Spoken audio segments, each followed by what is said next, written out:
এ পৃথিবীতে যত নিয়ামত আল্লাহ মানুষকে দিয়েছেন সব চাইতে বড় নিয়ামত বান্দার জন্য আল্লাহর ক্ষমা।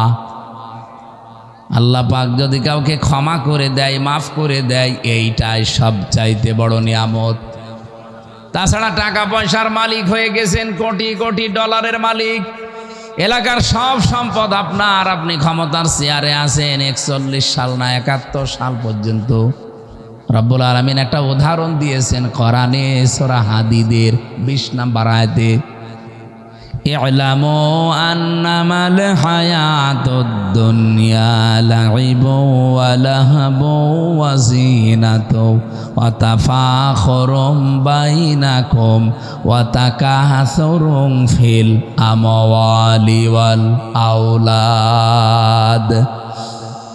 জেনে রাখো দুনিয়ার জীবনটা খেলাধুলা, রং তামাশা, প্রতারণা, হাসি ঠাট্টা, এইটা ছাড়া, ক্রিয়া কৌতুক ছাড়া আর কিছু না। আল্লাহ এখানে উদাহরণ দিয়েছেন একটা আমাদেরকে খুব সুন্দর, ভালো করে খেয়াল করেন।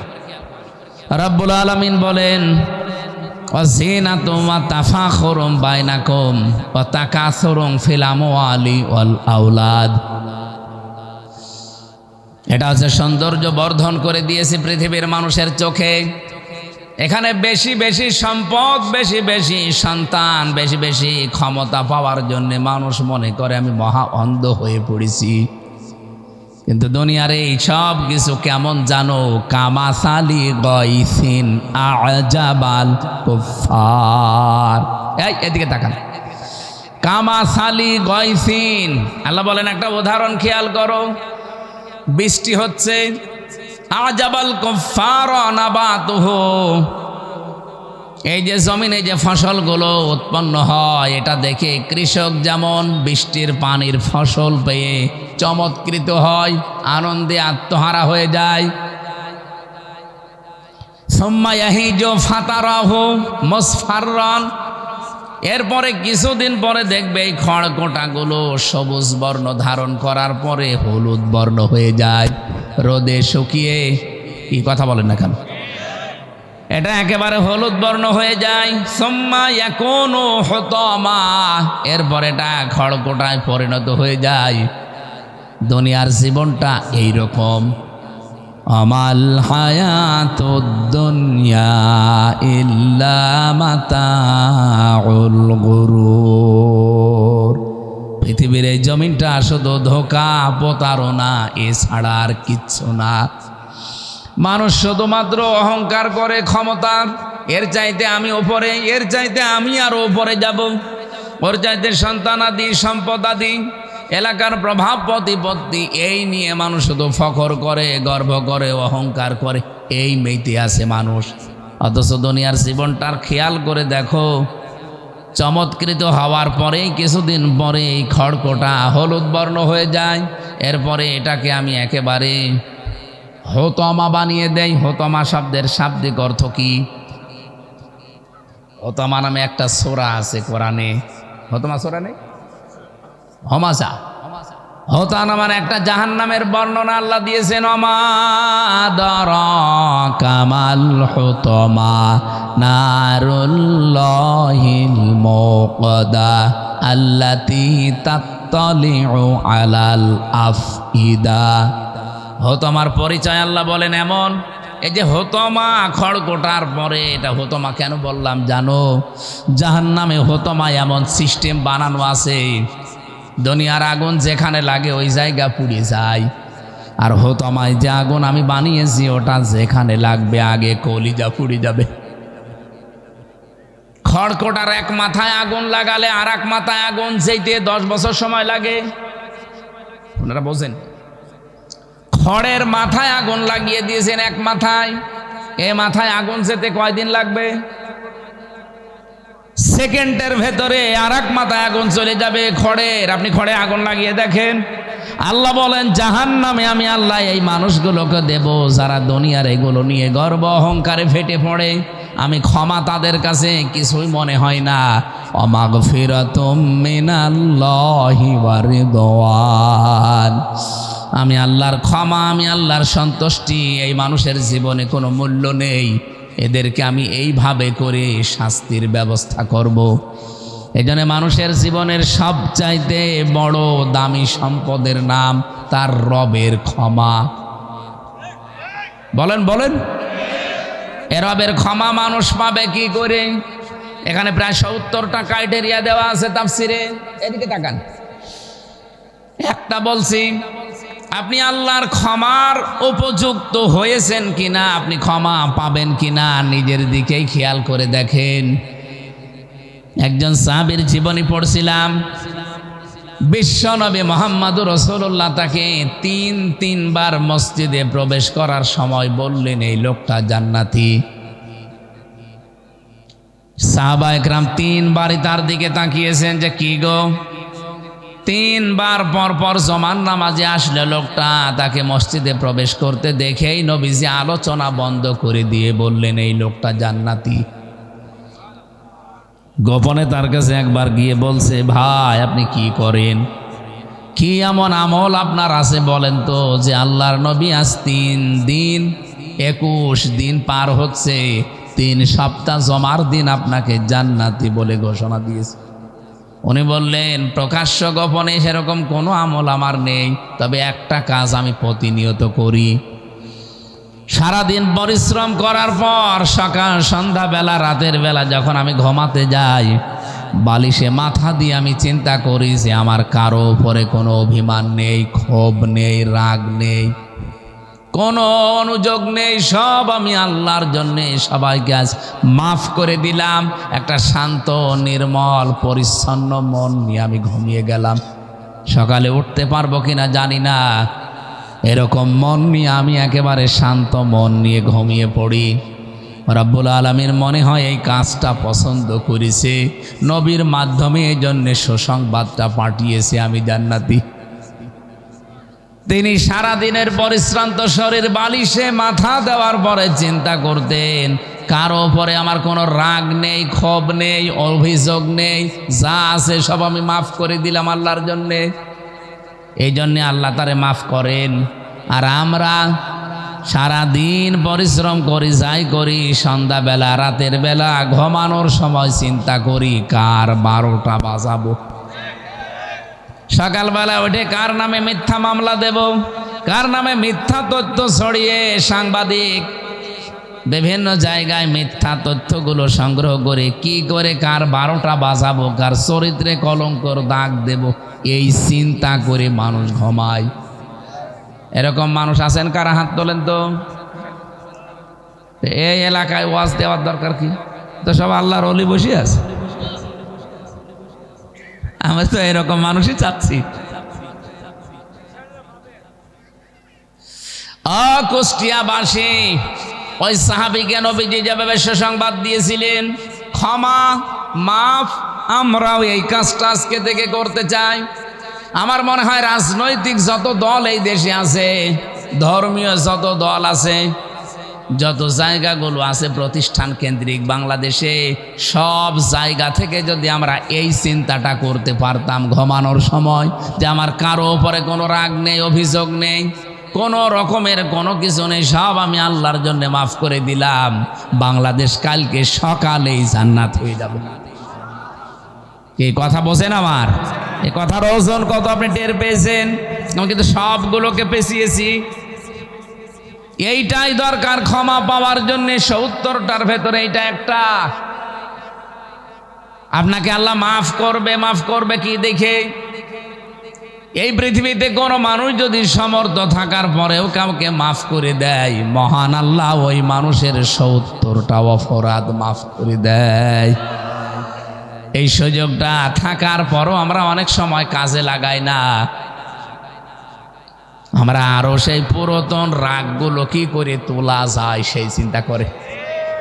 এই যে বুঝে ফেলেছি, পুরাতন রাগ কি করে মনে মনে করে কোথায় কি হয়েছে সেইগুলো তুলে তুলে মানুষের ওপরে রাগ খাটায়। আল্লাহ আপনাকে যে মাফ করবে সে রাস্তা কই? 2 নম্বরে আল্লাহ বলেন জান্নাতিন, এমন একটা বাগানের দিকে দৌড়াও। 1 নম্বরে আমি আল্লাহর ক্ষমা পাবে যারা, তারাই আমার বাগান পাবে। এই বাগান মানে জান্নাত, জান্নাতুন মানে বাগান। এই জান্নাত পাওয়ার জন্য তোমরা দৌড় প্রতিযোগিতা করো। ফি যালিকা ফালিয়াতানা ফাসিলে মুতানাফিসুন। আমি আল্লাহর যে জান্নাত তোমাদের জন্য বাগান বানিয়েছি, ওই বাগান পাওয়ার জন্য তোমরা দুনিয়ায় প্রত্যেকেই প্রতিযোগিতা আরম্ভ করো। এর আগে যে শব্দগুলো আল্লাহ দিয়েছেন, খিতামুহু মিসকুন ওয়া মিজাজুহু মিন তাসনিম আইনাই ইয়াশরাবু বিহাল মুকাররাবুন। এই তাসনিম শব্দের ব্যাখ্যাটা আমি মালয়েশিয়াতে ইন্টারন্যাশনাল ইসলামিক ইউনিভার্সিটির একটা সেমিনারে ছিলাম। ওই জায়গায় এই ব্যাখ্যাটা আমি পেয়েছিলাম। এদিকে তাকান ভাই, রব্বুল আলামিন যে তাসনিম শব্দটা দিলেন, ঝর্ণা ধারা, এ ঝর্ণা থেকে কি পানি বের হয় সেই পানির একটা বর্ণনা দিচ্ছিলেন ডক্টর জাকির নায়েক, আর রাশিয়া বিশ্ববিদ্যালয়ের একজন শিক্ষক। উনি বলছিলেন এই যে কোরআনে কারিমে মুসলমানদের কোরআনে এই যে শব্দটা তাদের মালিক দিয়েছে, তারা কি কোনোদিন চিন্তা করে এই শব্দটা নিয়ে? আমিজাজুহু মিন তাসনিম আইনা ইয়াশরাবু বিহাল মুকাররাবুন। এমন একটা বাগান, এমন একটা ঝর্ণা ধারা থেকে মানুষকে আল্লাহ পানি পান করাবে, তার নিকটবর্তী বান্দাদেরকে এই ঝর্ণা থেকে পানি পান করাবে। আমরা যারা সামনে বসে আছি, প্রায় 42টা দেশের বিশ্ববিদ্যালয়ের ছেলেমেয়েরা প্রশ্ন ছুড়ে দিয়েছে যে বলো তো এই পৃথিবীতে সবচাইতে দামি পানির নাম কি? তাসনিম আইনুন ইয়াশরাবু বিহাল মুকাররাবুন, যেটা পান করবে। উনি কোরআনের আয়াত থেকে একটা ব্যাখ্যা দিতে গিয়ে আমাদেরকে কেউ তো বলতে পারে না, কেউ কেউ জানিয়েছে যে হ্যাঁ জমজমের পানি খুব দামি। উনি বলছে না, জমজমের পানি 1 লিটার কয় টাকা নেবে? বাংলাদেশের নাই 500 টাকা। আমার মনে হয় এখানে অনেকে জানেন কি জানেন না আমি জানি না, অ্যাকোয়া ক্রিস্টোলা, এটা নীতা আম্বানি আছে না ভারতের, এই মহিলা পান করে। স্বর্ণের বার গোলানো কি যেন দেয় ওর ভেতরে, যৌবন ঠিক থাকে, চেহারায় ভাঁজ পড়ে না। 1/2 লিটার পানির দাম হচ্ছে 55 লক্ষ টাকা। আমার মাঝে মাঝে চিন্তা হয় ওর জীবনী পড়লে, ও যদি অন্তত 5 বোতল পানি খায়, যাতে এতটুকু বোতল হয়, 5 বোতল পানি সারা দিনে খায়, কমপক্ষে 3 কোটি টাকার শুধু পানি খায়। জান্নাতের ভেতরে আল্লাহ যে পানির কথা বললেন, তাসনিম আইনা ইয়াশরাবু বিহাল মুকাররাবুন, তার নিকটবর্তী বান্দাদেরকে আল্লাহ যেটা খাওয়াবে, যারা আজকে দুনিয়ার জীবনে প্রতিযোগিতা করছেন ওই পানি পাওয়ার জন্যে, ওই পানি 2.5 গিলাস 3 গিলাস 5 গিলাস না, আপনাকে আল্লাহ ফ্রি দিয়ে দেবে। বলেন সুবহানাল্লাহ।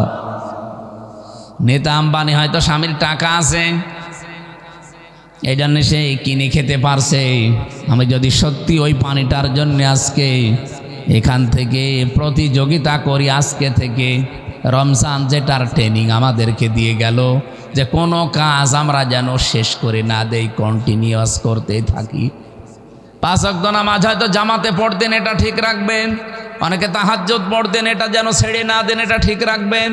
অনেকে দান সাদকা করতেন, এটা যেন ছেড়ে না দেন, কন্টিনিউয়াস রাখবেন। কারণ আল্লাহর কাছে আহাব্বুল আমালি ইলাল্লাহ, সবচাইতে বেশি প্রিয় কাজ ওইটা, যদি অল্পও হয় কিন্তু ওটা যেটা কন্টিনিউয়াস মানুষ করতে থাকে। আর রমজান এই ট্রেনিংটাই আমাদেরকে দিয়ে গেল। আমরা এখন থেকে ট্রেনিংটা কাজে লাগিয়ে প্রতিযোগিতায় নামতে চাই যে আমি 2 রাকাত নামাজ পড়ি, ওই লোকটা 4 রাকাত পড়ে না, আমি এখন থেকে ওর চাইতে আরও 2 রাকাত বাড়াবো। অবিপদে মুসিবতে থেকে অভাবে থাকার পরও দান করে, আর আমি ওর মতো না, ওর চাইতে আরো সচ্ছল আছি, আমি যতটুকু পারি দুনিয়ার জীবনে ওর চাইতে বেশি দান করি, ওই পানি পাওয়ার জন্য এগিয়ে যেতে চাই। আল্লাহ যেন তৌফিক দেন, বলেন আমিন। রব্বুল আলামিন বলেন, যার প্রশস্ততা বানিয়েছি আকাশ আর জমিনের যে ফারাক এর চাইতেও বিস্তৃত, উইদ্দাতিল মুত্তাকিন, যেটা আমার মুত্তাকি বান্দাদের জন্য আমি বানিয়েছি, প্রস্তুত করে রেখে দিয়েছি। 1 নম্বরে ক্ষমা, আর 1 নম্বরে বাগান জান্নাত। আসমান আর জমিনের চাইতেও বিস্তৃত। এটা পাওয়ার জন্য আল্লাহ যে শর্তগুলো দিয়েছেন, 1 নাম্বারের শর্ত পেলাম যে মুত্তাকি হওয়া লাগবে। কি হওয়া লাগবে? আরো জোরে বলেন। রমজান এসেছিল আমাদেরকে কি বানাতে? মুত্তাকিন। বলেন বলেন, আরো জোরে বলেন। কিভাবে আপনি মুত্তাকিন হবেন? এটা তাফসিরে তাবারি থেকে কোট করেছি। আমি 1 ঘন্টা আলোচনা করলে কমপক্ষে 20 ঘন্টা তার আগে আমি পড়াশোনা করি কোনো বিষয়ের ওপরে। আজকে যত তথ্য বলেছি এ তথ্যগুলো একটা কিতাবের না, কমপক্ষে 50টা কিতাব থেকে নেওয়া। আপনি এখান থেকে আজকে যে তথ্যটা দিচ্ছি, যেহেতু উইদ্দাত লিল মুত্তাকিন, প্রস্তুত করে রাখা হয়েছে এই জান্নাত, এই ক্ষমা যারা মুত্তাকি তাদের জন্যে। মুত্তাকি হওয়ার জন্য যে সমস্ত ক্রাইটেরিয়া আছে, শ্রেণী বিভাগ আছে, পদ্ধতি আছে, এই পদ্ধতিগুলো যদি কেউ অবলম্বন না করে, শুধু জুব্বা গায়ে দিয়ে, পাগড়ি মাথায় দিয়ে, হাতে তসবিহ নিয়ে সে মুত্তাকি হতে পারবে না। এবার আমি শুরু করছি নাকি শেষ করে দেব? না, বলেন বলেন, আমি এগুলো বলি শেষ করছি। আপনার ব্যাখ্যা করতে গেলে সারা রাত চলে যাবে। রব্বুল আলামিন বলেন, খালিদিনা ফিহা লা ইয়াবগুনা আনহা হিওয়ালা। চিরকাল মানুষ জান্নাতে থাকবে। বৈশিষ্ট্য আল্লাহ এভাবে দিয়েছেন বানিয়ে, কোন মানুষ জান্নাত থেকে বের হতে চাইবে না, আল্লাহ বের করেও দেবে না। ওয়ালাকুম ফিহা মা তাশতাহি আনফুসুকুম ওয়ালাকুম ফিহা মা তাদউন নুজুলাম মিন গফুরির রহিম। রব্বুল আলামিন বলেন, এমন বাগান বানিয়েছি ওই জান্নাতের ভেতরে চাওয়ার আগে জিনিস পাওয়া যাবে। এ পৃথিবীতে এমন কোনো জায়গা আপনি পাবেন না যেখানে চাওয়ার আগেই জিনিস পাওয়া যায়। চাবেন, এরপরও দেরি হবে। কি কথা বললেন? প্রধানমন্ত্রী এখন যিনি আছেন, কোনো কিছু চাইলেই সঙ্গে সঙ্গে পাবে না, চাবে, নিয়ে আসতে দেরি হবে। কিন্তু জান্নাত আল্লাহ এমন ভাবে বানিয়েছেন, মনের ভেতরে কামনা আসলেই সঙ্গে সঙ্গে সামনে হাজির হয়ে যাবে। নবীজি বলেন, কোন মানুষ যদি জান্নাতের ভেতরে, নহরের ভেতরে যায়, হঠাৎ একটা মাছ লাফ দিয়ে এসে, আপনার ডিঙ্গি, নৌকা, জাহাজ যায় বলেন, আসবে, এসে বলবে, আল্লাহর বান্দা আপনাকে আমাকে খেতে চান। মনের ভেতরে যদি কামনা আসে যে মাছটা খেতে পারলে ভালো হতো, সঙ্গে সঙ্গে রান্না হয়ে আপনার সামনে চলে আসবে। মানুষ মাছটা খাবার পরে যখন কাঁটাগুলো ফেলে দেবে, ওগুলো আবে মাছের রূপান্তরিত হয়ে লাফ দিয়ে নদীর ভেতরে যাওয়ার সময় বলবে, আসসালামু আলাইকুম ইয়া আব্দুল্লাহ, হে আল্লাহর বান্দা আপনি সুখে থাকেন, আমি বিদায় নিলাম। এটার নাম জান্নাত।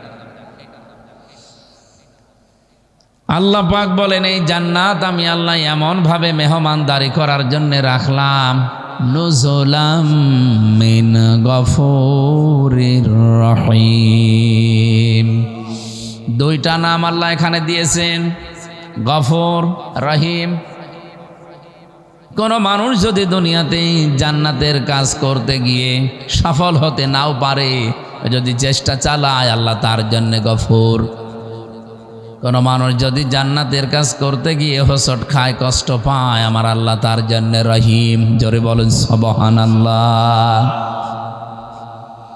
এই জন্য জান্নাতের কাজ যতগুলো দুনিয়াতে আছে, সর্বোত্তম কাজ হচ্ছে পৃথিবীতে আল্লাহর দেওয়া বিধান কায়েম করার চেষ্টা করা। কথা খুব অল্প সময় বলবো, এই জন্য চিন্তা ভাবনা করে শুনবেন। আমি গতানুগতিক কথা বলি না, টেবিল মেবিল ভেঙে ফেলবো, একেবারে এদিক ওদিক চলে যাব না, আমার অভ্যাসও নেই, আর আমি পারিও না। আমি যা বলবো এখান থেকে যেন আমরা শিক্ষা নিতে পারি। রব্বুল আলামিন কোরআনে কারিমে আমার যতটুকু আয়ত্ত আছে, আমার এই ব্রেনের ভেতরে এটা অলরেডি ঢুকেছে। আল্লাযী খালাকাল মাউতা ওয়াল হায়াতা লিয়াবলুয়াকুম আইয়ুকুম আহসানু আমালা ওয়া হুয়াল আজিজুল গফুর। আগের আয়াতে বলেছিলাম নজুলাম মিন গফুরির রহিম, একটা গফুর একটা রহিম। আর এই জায়গায় কি আছে? হুয়াল আজিজুল গফুর, দুইটা নাম আছে। আপনি কোনোদিন চিন্তা করেছেন আল্লাহ এই নামগুলো কেন বক্তব্য দেওয়ার পরে পরেই ব্যবহার করেন? আপনি দেখবেন বিভিন্ন কথা বলার পরে আল্লাহ তার নাম ব্যবহার করেছেন। আমি আজকে তেলাওয়াতকৃত আয়াতে নামাজের ভেতরে পড়ছিলাম, কোন জায়গায় আল্লাহ নামাজের ভেতরে যেগুলো আমরা পড়ি কিছুক্ষণ পড়ে পড়ি তার নাম দিয়েছেন। ইন্নাল্লাহা কানা আলিমান হাকিমা ওয়া কানাল্লাহু গফুরুর রহিমা। এই নাম শোনেননি? এরকম 500 নাম আছে আল্লাহর, আমরা 99টা জানি বেশিরভাগ। 500 নাম আল্লাহ কোরআনে কারিমে এবং অন্যান্য আসমানি কিতাবের ভেতরে ছড়িয়ে রেখেছিলেন। আপনি তাওরাত পড়বেন, ইনজিল দেখবেন, জাবুর দেখবেন, ওই যে 100 সহিফার নাম শোনেন, এগুলোতে ছড়ানো আছে আল্লাহর নাম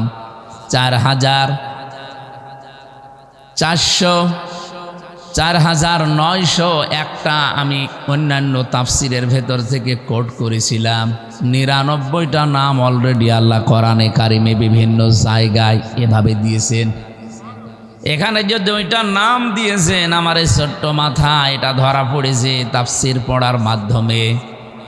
রব্বুল আলামিন বলেন, তোমাদের হায়াত আর মউত বানিয়ে দুনিয়ায় পাঠালাম কেন জানো? লিয়াবলুয়াকুম আইয়ুকুম আহসানু আমালা, আমি যেন তোমাদেরকে পরীক্ষা করে নিতে পারি তোমাদের ভেতরে কে সবচাইতে ভালো কাজ করে আমার কাছে আসতে পারো। এ পর্যন্ত শুনেছেন কারা কারা? হাত তোলেন তো। ও বাবা, কার সামনে ওয়াজ করছে? এখনো সবগুলো হাত ওঠে না, তার মানে আপনার অন্য খেয়ালে আছেন।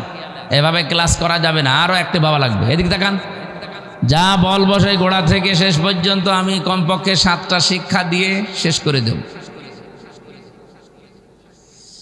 আমাদের মওত আর হায়াত আল্লাহ বানিয়েছেন।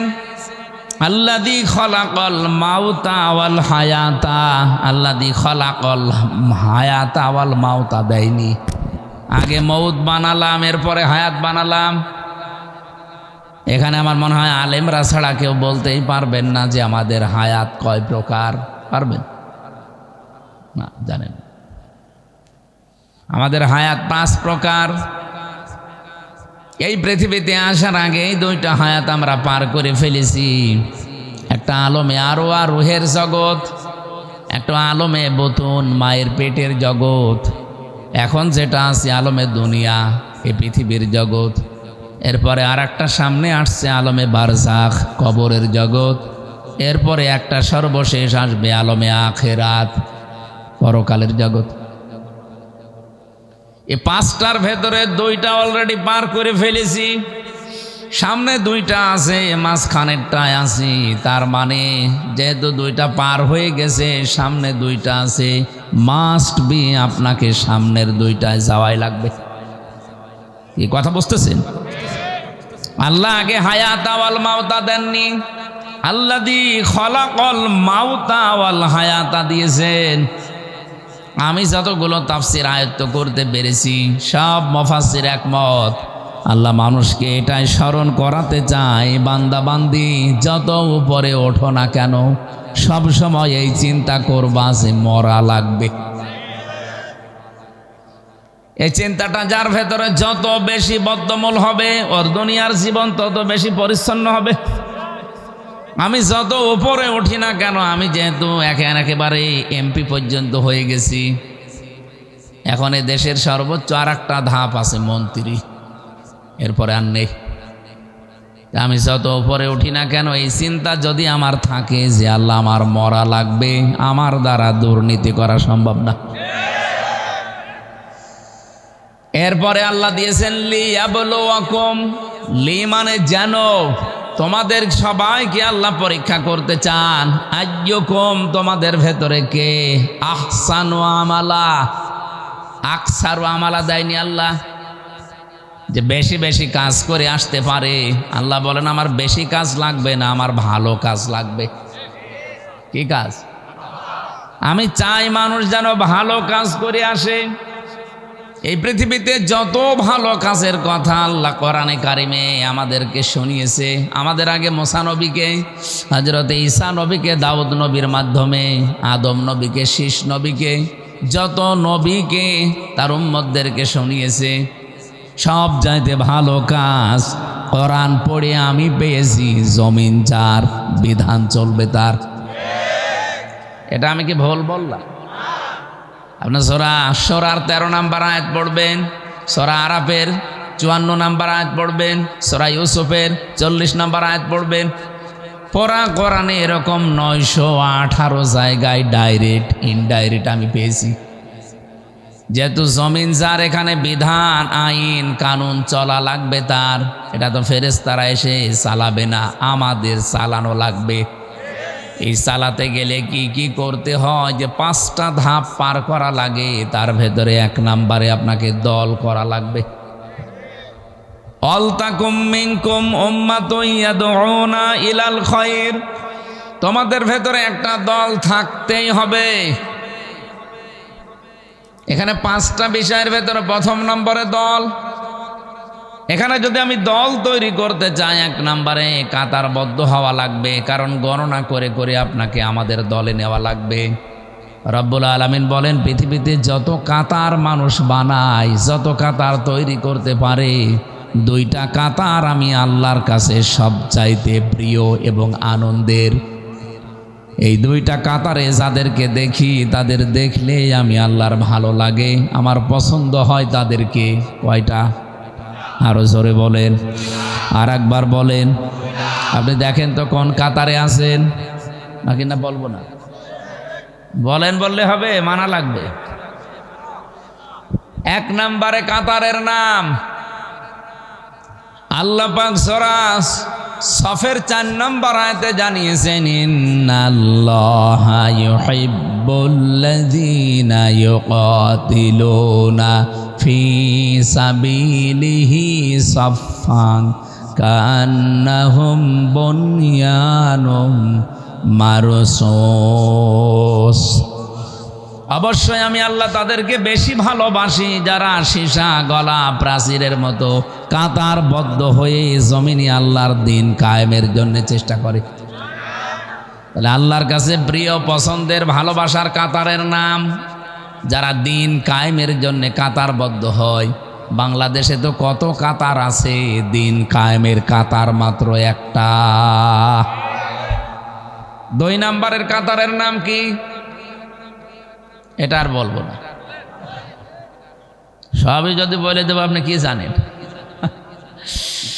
আল্লাহ রাব্বুল আলামিন 2য় কাতারের কথা সূরা বাকারার 43 নম্বর আয়াতের ভেতরে জানিয়েছেন, ওয়াকিমুস সালাতা ওয়া আতুজ যাকাতা ওয়ারকাউ মা'আর রাকিঈন।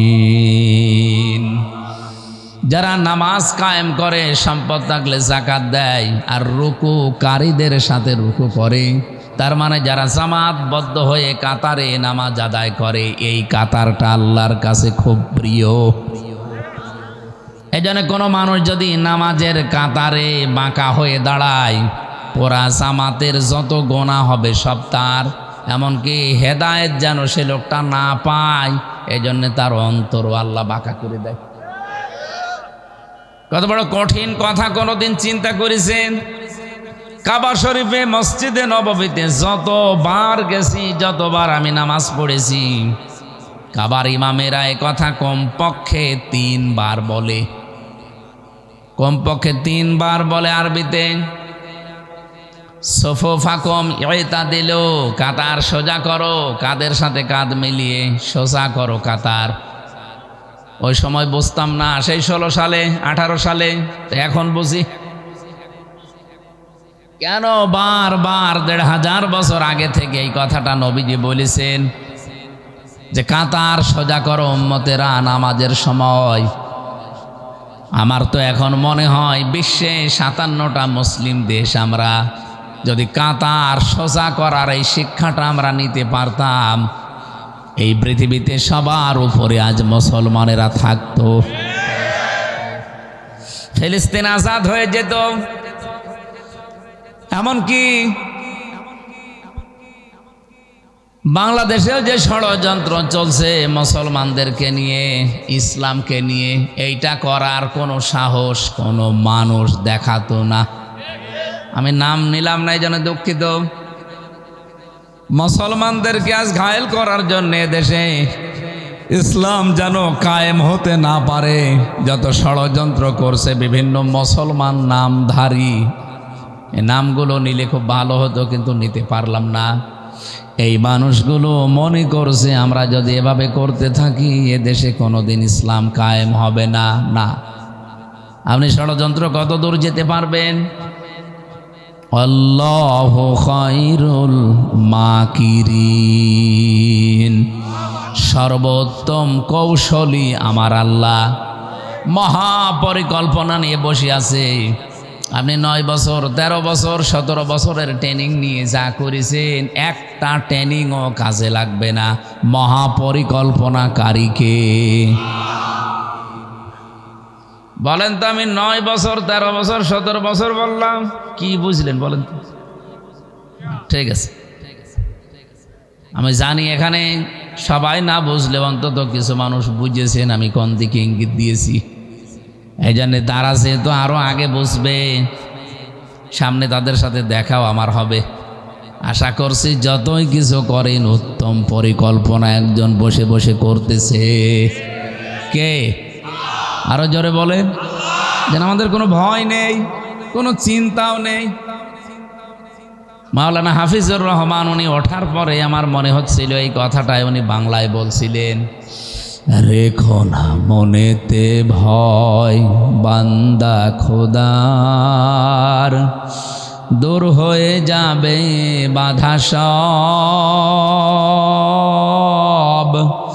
তোমার আমার এক মালিক আছেন আমাদের রব, আছেন আমাদের রব। বলেন ঠিক কিনা? বিশ্বাস আমরা করি না? কুষ্টিয়াবাসী রব্বুল আলামিন যে 2টা কাতারকে সবচাইতে বেশি ভালোবাসেন, এই কাতারের সিগনিফিকেন্স কি? কাতারবদ্ধ হয়ে নামাজ পড়লে আল্লাহ ভালোবাসে। এই জন্যে এখানে যেহেতু একটা বিধান পালন করা হবে, তার নাম সেজদা। তার নাম কি? এই সেজদা নামক বিধানটা পালন করা হবে। এই জন্য এত সুন্দর মসজিদ বানিয়েছেন কোটি টাকা খরচ করে, এত সুন্দর চাকচিক্য বিউটিফাই করেছেন, এ দেখলেই মন ভরে যাচ্ছে।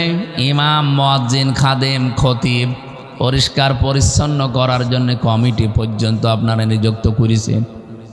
প্রতি মাসে মাসে 40-50 হাজার টাকা এর পেছনে অলরেডি খরচ করছেন।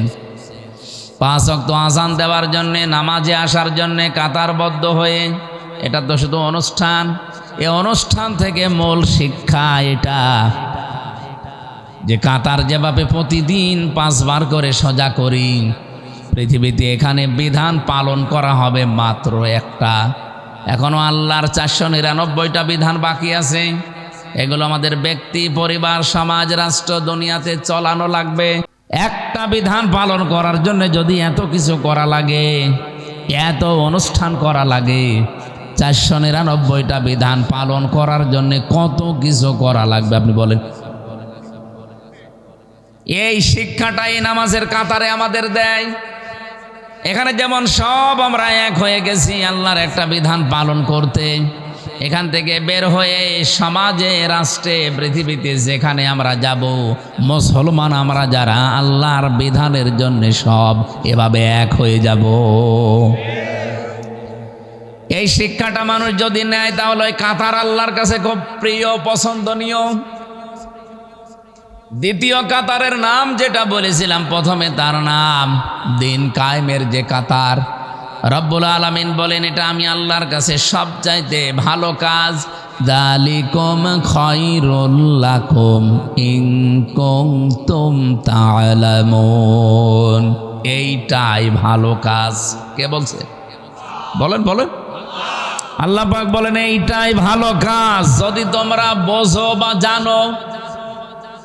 সুতরাং এই কাজে যারা আছে, দিন কায়েমের কাজ করতে গিয়ে, আল্লাহর বিধান জমিনে কায়েম করতে গিয়ে যদি কোনো ভুল ত্রুটি হয়ে যায়, কোনো গোনাহ হয়ে যায়, আল্লাহ বলেন হতাশ হওয়া যাবে না। অহুয়াল আজিজুল গফুর, দুইটা নাম দিলাম আমি, একদিকে আজিজ আর একদিকে গফুর। এই পৃথিবীতে আমার বিধান যারা কায়েম করার জন্যে, প্রতিষ্ঠা করার জন্য চেষ্টা করবে না, কাজ করবে না, এদের জন্য আমি আজিজ। ওরা যদি মনে করে কিছুই তো হয় না, কিছু হবে না, না, আমি কিন্তু আজিজ। আমার ধরা বড় শক্ত ধরা। যারা দিনের জন্য কিছু করে নাই, দিনে জমিনে কায়েম হবে, প্রতিষ্ঠা হবে, এর জন্য যাদের কোনো পরিশ্রম নেই, প্রচেষ্টা নেই, কোনো চেষ্টা করে নাই, কাজ করে নাই, আল্লাহ তাদেরকে ধরেছে বড় শক্ত করে। কারণ তার নাম প্রথমেই তিনি দিয়েছেন আজিজ। কি দিয়েছেন? নামটা শুনলেই মনে হচ্ছে শক্ত কিছু হবে। আজিজ মানে মহাপরাক্রমশালী। 2 নম্বরে আল্লাহ গফুর দিয়েছেন। আমি তো কিছু মানুষকে দেখতে পাচ্ছি তারা নিস্তব্ধভাবে কথাগুলো বোঝার জন্য শুনতেছেন। কোনো শব্দ যদি কেউ বোঝার জন্য চেষ্টা চালায়, 500 রাকাত নফল নামাজ পড়ার সওয়াব হয়। কিছু মানুষকে আমি টের পাচ্ছি, আপনারা শুনতেছেন, বোঝারও চেষ্টায় আছেন। রব্বুল আলামিন বলেন এই দিন কায়েমের কাজ করতে গিয়ে যদি কোনো ঝামেলা হয়, জীবনে বাধা প্রাপ্ত হও, পৃথিবীতে হয়তো ভুল ত্রুটি হয়ে যেতে পারে, গোনাও হয়ে যেতে পারে, আমি আল্লাহ পাক ঘোষণা দিলাম আমি গফুর, আমি মাফ করে দেব। তাহলে কি বুঝলেন এতক্ষণ পর্যন্ত? যা বললাম তার সামারাইজ। এ পৃথিবীতে সবচাইতে বড় ভালো কাজ আমার আল্লাহর কাছে জমিনে তার বিধানটা পালন করার জন্য চেষ্টা করা, কায়েম করার জন্য চেষ্টা করা। আমরা এখানে যারা এসেছি আল্লাহর বিধান জানবো, এরপরে মানবো, বাস্তবায়ন করব, এইটাই আমাদের নিয়ত। কথা বলেন, কথা বলেন। এ নিয়ত নিয়ে যারা বসে আছেন জান্নাতের এই বাগানে, জীবনেও কোনোদিন আল্লাহ আপনাকে আর জাহান্নামে দেবে না যদি আপনি নিজে যেতে না চান। প্রশ্ন আসতে পারে, নিজে যেতে না চান মানে? হযরতে ইদ্রিস নবী আলাইহিস সালাম, উনি অনেক সালিলুল কদর একজন নবী ছিলেন। আযকুর ফিল কিতাবি ইদ্রিস ইন্নাহু কানা সিদ্দীকান নাবিয়্যা। আল্লাহ বলেন স্মরণ করো ইদ্রিস নবীর কথা, আমার কিতাবের ভেতরে তাকে আমি বর্ণনা দিয়েছি। তিনি একদিকে সত্যবাদী আর একদিকে তিনি নবী ছিলেন। হযরতে ফেরেশতা আজরাইল একবার ডাক দিয়ে বলে, রব্বুল আলামিন, আমার তো জীবনের বহু আশা তুমি পূরণ করে দিয়েছো, এই একটা মাত্র আশা আমার বাকি আছে। তোমার নবী ইদ্রিসকে আমার খুব ভালো লাগে, তুমি যদি অনুমতি দাও আমি তার সাথে বন্ধুত্ব করতে চাই। আল্লাহ পাক বলেন ঠিক আছে, অনুমতি দিলাম, গিয়ে দেখো চেষ্টা করে। উনি এসে বললেন আমি আজরাইল, আপনার সাথে বন্ধুত্ব করতে চাই। বলেন তো আমাদের সাথে কেউ যদি এই পর্যায়ে আসতো, আগেই রাজি হয়ে যেতাম। এই কথা বলেন না কেন? আমি জেলখানায় থাকাকালীন সুইডেন আসলাম ভাইকে পেয়েছিলাম। সুইডেন আসলাম নাম শুনেছেন? আপনারা চেনেন না? 27 বছর ছেলে আছে, এখন বের হয়েছে। নাম শুনলে বোঝা যাচ্ছে যে লোকটা কিরকম। আমিও প্রথম প্রথম নাম শুনতাম আর মনে মনে ভাবতাম যে কবে দেখা হবে। হঠাৎ করে একদিন ফাঁসির কন্ডেম ছেলে রাতের বেলায় এসে বলছে, হুজুর আসসালামু আলাইকুম। কে আপনি? তো দেখি না এর আগে। একটা মাসলা জিজ্ঞাসা করতে এসেছি। বলেন। ওনার স্ত্রী সম্পর্কে একটা মাসলা আমার জিজ্ঞাসা করলো। বললাম আমার কাছে সাধারণ কেউ হবে, মনের ভেতরে খটকা যে বিকাল 5টার পরে তো সব বন্ধ করে দেয় গেট। কারো দরজা তো খোলা থাকার কথা না, অন্তত যারা দায়িত্বে আছে তারা বাদ দিয়ে। এ আল্লাহর ওলি কি, এ সাধারণ পোশাক পরে রাতের বেলায় এসেছে। আমি আমার কৌতূহল থেকে জিজ্ঞাসা করেছি যে কে আপনি? আমারে বলছে আমি সুইডেন আসলাম। ওরে বাবা, বলেন ভাই কি করা লাগবে, কত মাসলা লাগবে সব আমি দিয়ে দিচ্ছি। চেহারার দিকে তাকিয়ে দেখি সত্যি ওরে দেখলেই মানুষ কমপক্ষে যাদের হাট দুর্বল ও 2-1 গ্লাস পানি খাওয়া লাগবে, সেই রকম লম্বা, সেই রকম ভয়ঙ্কর চেহারা। এই মানুষ আসলে আমি দেখেন কন্ডেম সেলের ভেতরে আমার তালা লাগানো, এরপরও আমি ভয়ে বসা থেকে শোয়া ছিলাম, শোয়া থেকে বসে এরপরে দাঁড়িয়ে গেছি। বলছি কত মাসলা লাগবে বলেন, সব ফ্রি। অথচ ফেরেশতা আজরাইল এসেছে সরাসরি বন্ধুত্বের অফার দিচ্ছে। হযরত ইদ্রিস তো একবারে রাজি হয়ে যাওয়ার কথা। উনি বললেন ফেরেশতা আমি যার তার সাথে বন্ধুত্ব করি না, কারণ বিষয়টা দুনিয়ার সাথে সম্পৃক্ত না। এই পৃথিবীতে যার সাথে যার বন্ধুত্ব হবে, সম্পর্ক বেশি গাঢ় হবে, কিয়ামতের দিন আল্লাহ তার সাথে তাকে তুলবে। আমরা কিয়ামতের অনেক বর্ণনা কোরআনে কারিমে পড়েছি। বহু মানুষ আমাদেরকে ধোঁকাও দিয়েছে যে বিভিন্ন পীর সাহেবরা নাকি লক্ষ লক্ষ মুরিদ নিয়ে কিয়ামতে মিছিল করতে করতে আসবে। এটা বানানো কথা ভাই। কিয়ামতের ময়দানে আপনাকে আল্লাহর কাছে যাওয়া লাগবে হিসাব দেওয়ার জন্যে, একা একা। কয়জন? এটাকে আমি বানিয়ে বললাম। অকুল্লুহুম আতিহি ইয়াউমাল কিয়ামাতি ফারদা। সূরা মরিয়মের ভেতরে আছে 95 নম্বর আয়াত। আল্লাহ পাক বলেন কিয়ামতের দিন প্রতিটি মানুষকে আল্লাহর কাছে যাওয়া লাগবে হিসাব দেওয়ার জন্য একা একা। তা আপনি কোথায় পেলেন যে পীর সাহেবেরা লক্ষ মানুষ নিয়ে মিছিল করতে করতে যাবে? বলেন। এই কোরআনের আয়াতের সাথে যেহেতু মেলে না, সুতরাং আপনার এই পীর বলেন, এই বুজুর্গ বলেন, এই মিথ্যাবাদী। আমার কথাও যদি কোরআনের কোনো আয়াতের সাথে না মেলে, বুঝবেন যে না আমার কথাও মিথ্যা, আমিও ভণ্ড। কিয়ামতের বিচারের প্রথম ধাপ যেহেতু এইটা, আপনাকে যাওয়া লাগবে কয়জন করে? আরো জোরে বলেন। তাহলে এর সাথে যাদের টাইম মিলবে না, সে যদি আপনার পীর সাহেব হয় আজকে থেকে মানবেন, মনে করবেন ওটা এক ধান্দাবাজ, ও আমাদেরকে ধোঁকা দিয়ে বোকা বানিয়ে ওর স্বার্থ সিদ্ধি করতে চায়। এবার আসছে দ্বিতীয় ধাপ। ধাপ হবে কিয়ামতে 3টা। বাংলাদেশে বিচার ব্যবস্থায় যেমন ধাপ আছে 4টা। কয়টা? কি বলেন তো দেখি। এই যে আমাদের কুষ্টিয়ার ম্যাজিস্ট্রেট কোর্ট আছে, এরপরে জজ কোর্ট আছে। এখান থেকে যদি কেউ ভালো রায় না পায়, আরো 2টা কোর্ট আছে ঢাকাতে, একটা হাই কোর্ট, একটা সুপ্রিম কোর্ট। বাংলাদেশের বিচার ব্যবস্থা শ্রেণী বিভাগ কয়টা? 4টা। আল্লাহ পাক কিয়ামতের দিন যে বিচার ব্যবস্থা সাজিয়েছেন এর ধাপ 3টা। 1 নম্বরে আপনাকে হিসাবের জন্য ডাক দেওয়া হবে, আপনার মা বাবা না, আপনার ভাই বোন না, আপনাকে আল্লাহ ডাকবে স্রেফ একা একা। একা ডাক দিয়ে আপনাকে সামনে নিয়ে জিজ্ঞাসা করবে, হামজা এটা করেছিলি? যদি আল্লাহর ইচ্ছা হয় যে আপনাকে আল্লাহ মাফ করে দেবে, তাহলে একটা আলাদা বিচার ব্যবস্থা আল্লাহ তৈরি করবে। লক্ষ কোটি কোটি মানুষ থেকে আপনাকে আলাদা করে একা চারিদিকে কুদরতের চাদর দিয়ে ঘিরে নেবে। একটা সামিয়ানা দিয়ে আপনাকে ঘিরে সামনে দাঁড় করিয়ে বলবে, হামজা বল তো এই এই কাজ তোর জীবনে ছিল। এমন একটা বিষয় আমার সামনে তুলে ধরবে যে মনে হচ্ছে আমার সব কাজগুলো রেকর্ড হয়ে আছে। ওয়াজাদু মা আমিলু হাজিরা, সব হাজির হয়ে আছে। দেখার পরেই মানুষ আশ্চর্য হয়ে যাবে, তো একটা অস্বীকার করার মতো না।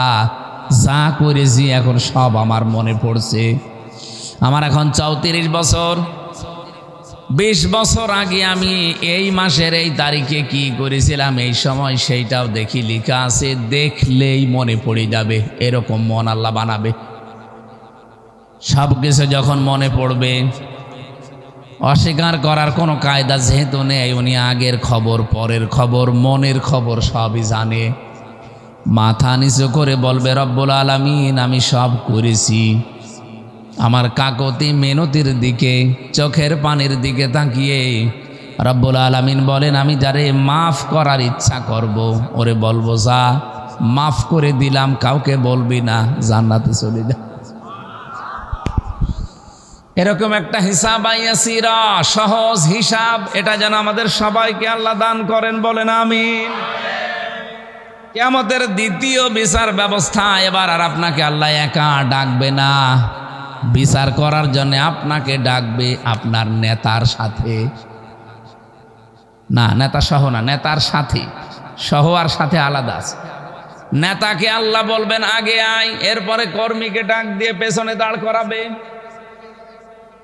সূরা বানী ইসরাঈলের ভেতরে আছে 71 নম্বর আয়াতে, ইয়াউমা নাদউ কুল্লা উনাসিম বিইমামিহিম। কিয়ামতের দিন এবার আল্লাহ মানুষকে ডাকবে, প্রতিটি মানুষ তার নেতার সাথে উঠবে। কার সাথে? অকুষ্টিয়াবাসী রাজনৈতিকভাবে না নিয়ে একটু ভাবেন তো, আয়াতটা নিয়ে, নাকি আয়াত আমার নিজের বানানো? বলেন বলেন। কিয়ামতের দিন আল্লাহ আপনাকে ডাকছে আপনার নেতার সাথে। সামনে আপনার নেতা, পেছনে আপনি। আমি জানি বিভিন্ন জায়গায় ভ্যানের ওপরে, সাইকেলের ওপরে, দোকানে বসে, মাসায় বসে, গাড়িতে বসে আপনি শুনছেন। ভালো করে শোনেন, কিয়ামতের দিন আপনাকে নেতা সহ ডাক দিয়ে, সামনে নেতা, পেছনে আপনি। বিবেককে এবার প্রশ্ন করেন, এমন নেতার পেছনে আপনি থাকেন যে সারা জীবনে একটা সত্য কথা বলেছে বলে আপনারও বিশ্বাস হয় না। এরকম নেতা নেই? যেই নেতা সুদের সাথে জড়িত, ঘুষের সাথে জড়িত, চাঁদাবাজির সাথে জড়িত, দখলবাজির সাথে জড়িত, ধর্ষণের সাথে জড়িত, মিথ্যা মামলার সাথে জড়িত, অন্যায়ভাবে রফিকুল্লাহ কালবিকে হত্যার উদ্দেশ্যে মেরে ফেলার নিয়তে মেরেছে, এরকম নেতাও দেশে আছে। এরকম হাজারো নেতা সামনে আসবে, পেছনে থাকবেন আপনি কর্মী। আমার মনে হয় আপনার কি বিশ্বাস হয় এখন যে এই নেতার দিকে তাকিয়ে আল্লাহর কি ভালো লাগবে না রাগ হবে? ওরে দেখে যদি রাগ হয়ে যায়, তে আপনার পর্যন্ত তো আল্লাহ যাবে না।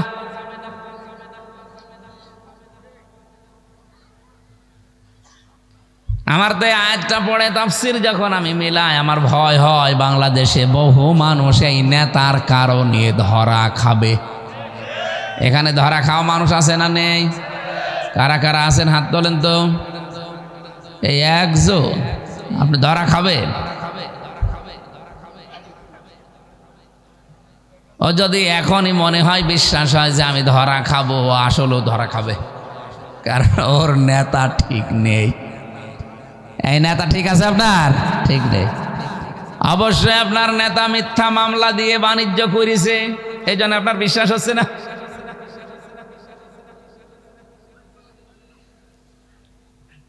আজ 19 মাস হয়ে গেল, এই 19 মাসের ভেতরে মিথ্যা মামলা দিয়ে বাণিজ্য করে কোটি কোটি টাকার মালিক হয়েছে, এরকম নেতা কুষ্টিয়া জেলায় নেই।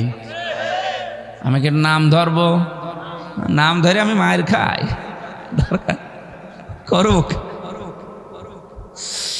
এমনকি 17 বছরে অনেকে যা কামাতে পারে না, এ 19 মাসে অনেকে তার চাইতে বেশি মাল কামিয়েছে। কি বৈধ পথে?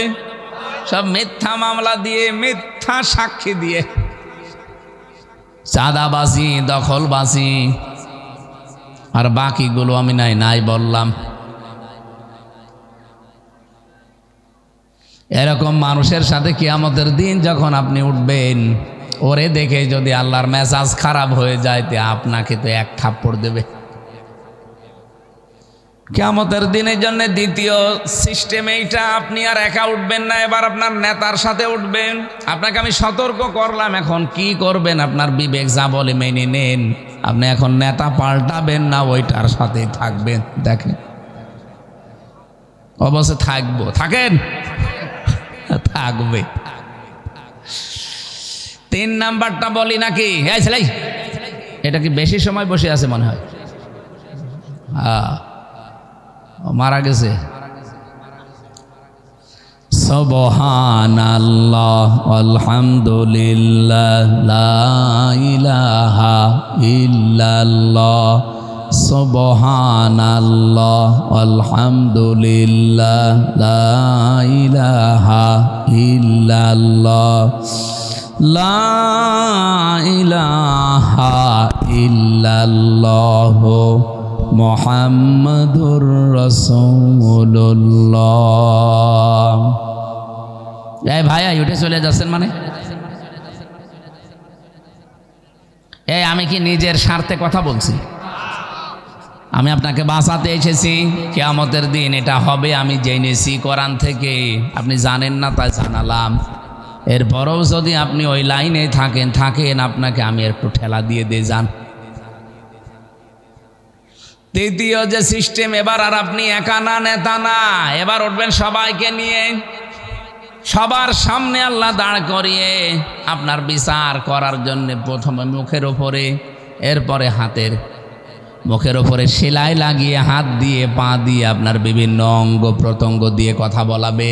সূরা ইয়াসিনের 65 নম্বর আয়াতে আল্লাহ আমাদেরকে স্মরণ করিয়েছেন, আলিয়াউমা নাখতিমু আলা আফওয়াহিহিম ওয়া তুকাল্লিমুনা আইদিহিম ওয়া তাশহাদু আরজুলুহুম বিমা কানু ইয়াকসিবুন। বলেন আল্লাহু আকবার।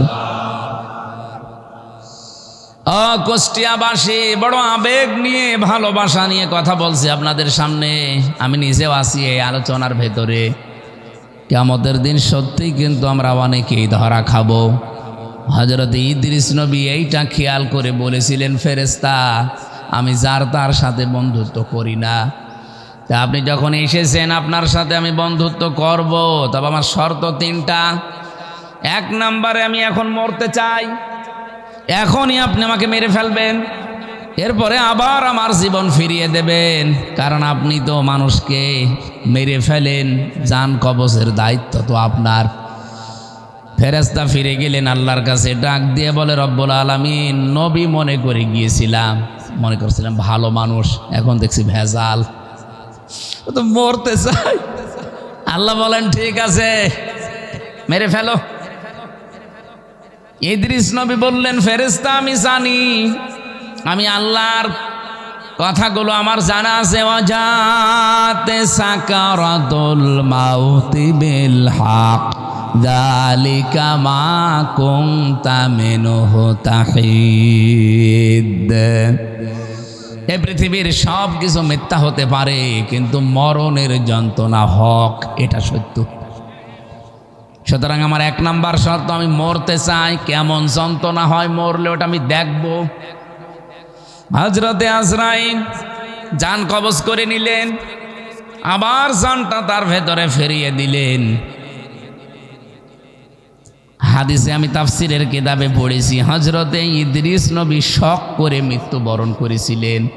তার এই শকের মরণে কেমন কষ্ট হয়েছিল জানেন? একটা জীবিত ছাগলকে জিন্দা অবস্থায় চামড়া ছিলে লবণ দিলে যেমন কষ্ট হয়, এরকম কষ্ট হয়েছিল। তাও তো তিনি মরণের যন্ত্রণা দেখতে চেয়েছিলেন শক করে।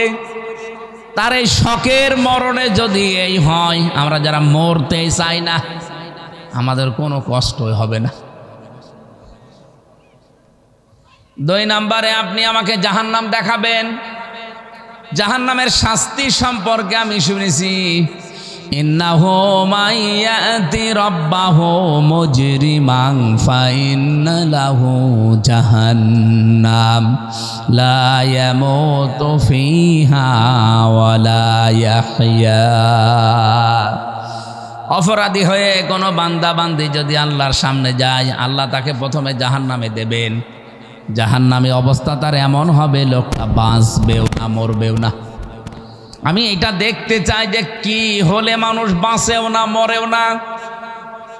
হযরত ইদ্রিস নবীকে আল্লাহর ফেরেশতা জাহান্নামে প্রবেশ করিয়ে আবার বের করে নিয়ে আসলেন। বলে ৩ নাম্বার শর্ত আমার, আমি জান্নাত দেখতে চাই। জান্নাতে প্রবেশ করালেন, নিয়ামতগুলো দেখালেন। আল্লাহ রাব্বুল আলামিন জান্নাত যেভাবে সাজিয়েছেন তাকে দেখিয়েছেন জান্নাতের পুরাটা কিভাবে আল্লাহ সাজিয়েছে। নবীজি বলেন জান্নাত আল্লাহ এমনভাবে সাজিয়েছে কোনো চোখ কোনো দিন দেখে নাই, কোনো কান কোনো দিন শোনে নাই, কোনো মানুষের হৃদয়ে কোনো দিনের কল্পনা উদয় হয় নাই। কুষ্টিয়াবাসী মানুষের কল্পনার রাজ্য, এটা কি ছোট না বড়? কত বড় জানেন? আমি যদি এখন কল্পনা করি এই ময়দানে আমি 10তলা বিল্ডিং এর মালিক হব, কল্পনা করলেই হয়ে যাবে? এর জন্য কত কাঠ খড়ি পোড়ানো লাগবে, সময় দেওয়া লাগবে কমপক্ষে 1.5-2 বছর। এরপরে তো টাকা পয়সা খরচ আছে, মিস্ত্রি দেওয়া লাগবে, সিমেন্ট দেওয়া লাগবে, এরপরে কত মাল মশলা আছে। মাটি পরীক্ষা থেকে শুরু করে রংচং করে বিল্ডিংটা আমার হাতে ডেলিভারি দিতে 1.5-2 বছর সময় লাগবে না লাগবে না? কল্পনা করতে সময় লেগেছিল 2 বছর। কত বলেন বলেন? মাত্র 2 সেকেন্ডের কল্পনার বহির্প্রকাশ যদি 2 বছর লাগে। আল্লাহ বলেন মুমিনের কল্পনা আমার জান্নাত, ও কল্পনা যা করবে ওইটা জান্নাত। আজ দুনিয়াতে কত মানুষ কল্পনা করে আছে। শেখ হাসিনা তো কল্পনা করেছিল 31 সাল, 41 সাল হয়েছে, কল্পনা পর্যন্ত যেতেও পারে নাই। আজও কত কিছু কল্পনা মানুষ নিয়েছে, 2000 মানুষের জীবন তাদের কাছে জীবনই না, কল্পনা নিয়ে বসে আছে। উল্টিয়ে যখন যাবে তখন ঘুম ভাঙবে, অন্তত ঘোর কাটার আগেই যেন ঘুম ভাঙে। আল্লাহ তাদের তৌফিক দেন, বলেন আমিন। আমিন কি বুঝে শুনে বললেন না আন্দাজে বলছে? 40,000 মানুষ ভঙ্গ হয়ে আছে, 2000-এর উপরে মানুষ আজ জীবন দিয়ে চলে গেল, কোনো দাম নেই এগুলো তাদের কাছে। এগুলো নাকি আবেগ। আবেগ ছিল এই জন্য আপনি আজকে মন্ত্রী, আবেগ ছিল এই জন্য আপনি সংসদের ভেতরে বসতে পেরেছেন। আবেগ না থাকলে আপনাকে এখনো পর্যন্ত ওই জায়গায় থাকা লাগতো। সুতরাং এগুলো হেয়ালি খেয়ালি উল্টাপাল্টা কথা বলবেন না। আবেগের জন্য আজ আমির হামজা এতগুলো মানুষের সামনে কথা বলতে পারছে, নয়তো আমির হামজা কুষ্টিয়ায় ঢোকা সম্ভব ছিল না।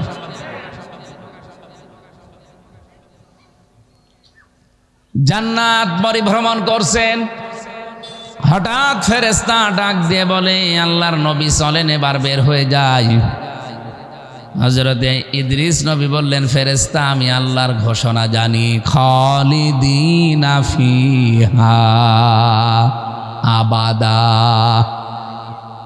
অন্য জায়গায় আমি জানি লা ইয়াবগুনা আনহা হিওয়ালা। আল্লাহ এমন জান্নাতে মানুষকে প্রবেশ করাবে, চিরস্থায়ী করে দেবে, কোনো দিন আল্লাহ বের করে দেবে না। আর ওই লোকটা জান্নাতের নিয়ামত পেয়ে বের হতেও চাইবে না। এত কিছুর ভেতরে থাকার পরে আল্লাহ ঘোষণা দেবেন লাহুম মা ইয়াশাউনা ফিহা ওয়া লাদাইনা মাজিদ। এখানে যা চাও তাই আছে, কিন্তু আমি আল্লাহর কাছে আরো বেশি আছে। মানুষ হয়রান হয়ে পড়বে যে আর বেশি কি থাকতে পারে।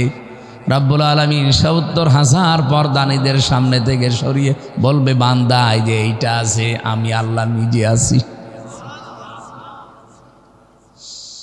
হযরত ইদ্রিস নবী ওই দিন বলেছিলেন আল্লাহর ফেরেশতা ফিরে যান, আমি আর যাব না, কারণ আল্লাহ নিজে জানিয়েছে আমাকে নাকি আর কোনোদিন জান্নাত থেকে বের করবে না। আমাকে আল্লাহ বের করবে না বলে ঘোষণায় দিয়েছেন, কারণ জান্নাতে একবার আসলে আর বের হওয়া লাগে না। আর আমি বের হতেও চাই না, তুমি ডিস্টার্ব করো কেন? হযরত আজরাইল ফেরেশতা বলেছিল রব্বুল আলামিন তোমার নবী ইদ্রিস তো খুব চালাক। আল্লাহ পাক বলেন ফেরেশতা ফিরে আসো, এইটাই আমি ইদ্রিসের কপালে লিখে রেখেছিলাম। ঘটনা বলা উদ্দেশ্য না, আমার এখানে একটা শিক্ষা আছে। ইদ্রিস নবী এখনো জান্নাতে আছে, আল্লাহ ওনাকে বের করে দেয়নি আর উনি বের হতেও চায়নি।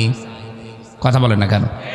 এটা যদি নবীজির কথা অনুযায়ী জান্নাতের বাগান হয়, আল্লাহ আমাদেরকে যখন এখানে প্রবেশ করিয়েছে আর বের করে দেবে না, আর আমরা বের হতে যেতেও চাই না। এরপরেও যেটা বের হয়ে যাবে মনে করবেন ওর জান্নাত ভালো লাগছে না। এবার ওঠেন তো দেখি। দড়ি ছাড়া বেঁধে ফেলেছি, কেউ যেতে পারবেন না অন্তত না, সারা রাত না, আর 20 মিনিট থাকবেন না। আর গুরুত্বপূর্ণ একটা আয়াত পড়েছি, এই আয়াতকে সামনে নিয়ে কথা বলবো ইনশাআল্লাহ। দরুদ আর সালাম পাঠ করার মাধ্যমে সূরা আলে ইমরান 133 নম্বর আয়াত আমি আলোচনার বিষয় নিয়েছি উইদ্দাত লিল মুত্তাকিন। এই শব্দটা রব্বুল আলামিনের ঘোষণা শোনাচ্ছি, ওয়াসারিউ ইলা মাগফিরাতিম মির রাব্বিকুম ওয়া জান্নাতিন আরদুহাস সামাওয়াতু ওয়াল আরদ উইদ্দাত লিল মুত্তাকিন। বলেন আল্লাহু আকবার। আল্লাহ বলেন দৌড়াও। কে বলছেন? বসে আছেন কেন? দৌড়ান। এই দৌড়ানো বলতে এখান থেকে ম্যারাথন দৌড় দেওয়া না। আল্লাহ বলেন কোন দিকে দৌড়াবা? ইলা মাগফিরাতিম মির রাব্বিকুম, তোমাদের রবের ক্ষমার দিকে দৌড়াও। এ পৃথিবীতে যত নিয়ামত আল্লাহ মানুষকে দিয়েছেন, সব চাইতে বড় নিয়ামত বান্দার জন্য আল্লাহর ক্ষমা। আল্লাহ পাক যদি কাউকে ক্ষমা করে দেয়, মাফ করে দেয়, এইটাই সব চাইতে বড় নিয়ামত। তাছাড়া টাকা পয়সার মালিক হয়ে গেছেন, কোটি কোটি ডলারের মালিক, এলাকার সব সম্পদ আপনার, আপনি ক্ষমতার চেয়ারে আছেন 41 সাল না 71 সাল পর্যন্ত। রব্বুল আলামিন একটা উদাহরণ দিয়েছেন কোরআনে সূরা হাদীদের 20 নম্বর আয়াতে, ই'লামু আন্নামাল হায়াতুদ দুনিয়া লাইবু ওয়া লাহবু ওয়া যিনাতু ওয়া তাফাখুরুম বাইনাকুম ওয়া তাকাসুরুম ফিল আমওয়ালি ওয়াল আওলাদ। জেনে রাখো দুনিয়ার জীবনটা খেলাধুলা, রং তামাশা, প্রতারণা, হাসি ঠাট্টা, এইটা ছাড়া, ক্রিয়া কৌতুক ছাড়া আর কিছু না। আল্লাহ এখানে উদাহরণ দিয়েছেন একটা আমাদেরকে খুব সুন্দর, ভালো করে খেয়াল করেন। রব্বুল আলামিন বলেন ওয়াজিনাতু ওয়া তাফাখুরুম বাইনাকুম ওয়া তাকাসুরুম ফিল আমওয়ালি ওয়াল আওলাদ। এটা হচ্ছে সৌন্দর্য বর্ধন করে দিয়েছে পৃথিবীর মানুষের চোখে। এখানে বেশি বেশি সম্পদ, বেশি বেশি সন্তান, বেশি বেশি ক্ষমতা পাওয়ার জন্য মানুষ মনে করে আমি মহা অন্ধ হয়ে পড়েছি। কিন্তু দুনিয়ার এই সব কিছু কেমন জানো? কামাসালি গাইসিন আজাবাল কুফার। এদিকে তাকান। কামাসালি গাইসিন, আল্লাহ বলেন একটা উদাহরণ খেয়াল করো। বৃষ্টি হচ্ছে, আজাবাল কুফার নাবাতুহু, এই যে জমিনে যে ফসলগুলো উৎপন্ন হয়, এটা দেখে কৃষক যেমন বৃষ্টির পানির ফসল পেয়ে চমৎকৃত হয়, আনন্দে আত্মহারা হয়ে যায়। সুম্মা ইয়াহিজু ফাতারাহু মুসফাররান, এরপরে কিছুদিন পরে দেখবে এই খড়কোটাগুলো সবুজ বর্ণ ধারণ করার পরে হলুদ বর্ণ হয়ে যায়, রোদে শুকিয়ে। কি কথা বলেন না কেন? এটা একেবারে হলুদ বর্ণ হয়ে যায়। সুম্মা ইয়াকুনু হুতামা, এরপর এটা খড়কোটায় পরিণত হয়ে যায়। দুনিয়ার জীবনটা এইরকম। আমাল হায়াতুদ দুনিয়া ইল্লা মাতাউল গুরুর, পৃথিবীর এই জমিনটা শুধু ধোঁকা, প্রতারণা, এছাড়া আর কিচ্ছু না। মানুষ শুধুমাত্র অহংকার করে ক্ষমতার, এর চাইতে আমি ওপরে, এর চাইতে আমি আরো ওপরে যাব, ওর চাইতে সন্তানাদি, সম্পদাদি, এলাকার প্রভাব প্রতিপত্তি, এই নিয়ে মানুষ শুধু ফখর করে, গর্ব করে, অহংকার করে, এই মেতে আছে মানুষ। অথচ দুনিয়ার জীবনটার খেয়াল করে দেখো, চমৎকৃত হওয়ার পরেই কিছুদিন পরে এই খড়কোটা হলুদ বর্ণ হয়ে যায়। এরপরে এটাকে আমি একেবারে হোতমা বানিয়ে দেই। হোতমা শব্দের শাব্দিক অর্থ কি? হোতমা নামে একটা সূরা আছে কোরআনে। হোতমা সূরা নেই? হমাসা। হোতানা মানে একটা জাহান্নামের বর্ণনা আল্লাহ দিয়েছেন। কামাল হোতমা নারুল্লাহিল মুকদা আল্লাতী তাত্তালিউ আলাল আফইদা। হোতমার পরিচয় আল্লাহ বলেন এমন। এই যে হোতমা খড়কোটার পরে, এটা হোতমা কেন বললাম জানো? জাহান্নামে হোতমা এমন সিস্টেম বানানো আছে, দুনিয়ার আগুন যেখানে লাগে ওই জায়গা পুড়ে যায়। আর হোতমায় যে আগুন আমি বানিয়েছি ওটা যেখানে লাগবে আগে কলিজা পুড়ে যাবে। খড়কোটার এক মাথায় আগুন লাগালে আর এক মাথায় আগুন যেতে 10 বছর সময় লাগে। আপনারা বোঝেন? খড়ের মাথায় আগুন লাগিয়ে দিয়েছেন এক মাথায়, এ মাথায় আগুন যেতে কয়দিন লাগবে? সেকেন্ডের ভেতরে আর এক মাথায় আগুন চলে যাবে খড়ের। আপনি খড়ে আগুন লাগিয়ে দেখেন। আল্লাহ বলেন জাহান্নামে আমি আল্লাহ এই মানুষগুলোকে দেব যারা দুনিয়ার এগুলো নিয়ে গর্ব অহংকারে ফেটে পড়ে। আমি ক্ষমা তাদের কাছে কিছুই মনে হয় না। অমাগফিরাতুম মিনাল্লাহি ওয়া রিদওয়ান। আমি আল্লাহর ক্ষমা, আমি আল্লাহর সন্তুষ্টি এই মানুষের জীবনে কোনো মূল্য নেই। এদেরকে আমি এইভাবে করে শাস্তির ব্যবস্থা করব। এই জন্য মানুষের জীবনের সবচাইতে বড় দামি সম্পদের নাম তার রবের ক্ষমা। বলেন বলেন, এ রবের ক্ষমা মানুষ পাবে কি করে? এখানে প্রায় 70টা ক্রাইটেরিয়া দেওয়া আছে তাফসিরে। এদিকে তাকান। একটা বলছি, আপনি আল্লাহর ক্ষমার উপযুক্ত হয়েছেন কিনা, আপনি ক্ষমা পাবেন কিনা নিজের দিকেই খেয়াল করে দেখেন। একজন সাহাবীর জীবনী পড়ছিলাম। বিশ্বনবী মুহাম্মদুর রাসূলুল্লাহ তাকে তিনবার মসজিদে প্রবেশ করার সময় বললেন এই লোকটা জান্নাতি। সাহাবা একরাম 3বারই তার দিকে তাকিয়েছেন যে কি গো। 3বার পর জমান নামাজে আসলে লোকটা তাকে মসজিদে প্রবেশ করতে দেখেই নবীজি আলোচনা বন্ধ করে দিয়ে বললেন এই লোকটা জান্নাতি। গোপনে তার কাছে একবার গিয়ে বলছে, ভাই আপনি কি করেন, কি এমন আমল আপনার আছে বলেন তো, যে আল্লাহর নবী আজ 3 দিন 21 দিন পার হচ্ছে, 3 সপ্তাহ জমার দিন আপনাকে জান্নাতি বলে ঘোষণা দিয়েছে। উনি বললেন, প্রকাশ্য গোপনে সেরকম কোনো আমল আমার নেই, তবে একটা কাজ আমি প্রতিনিয়ত করি।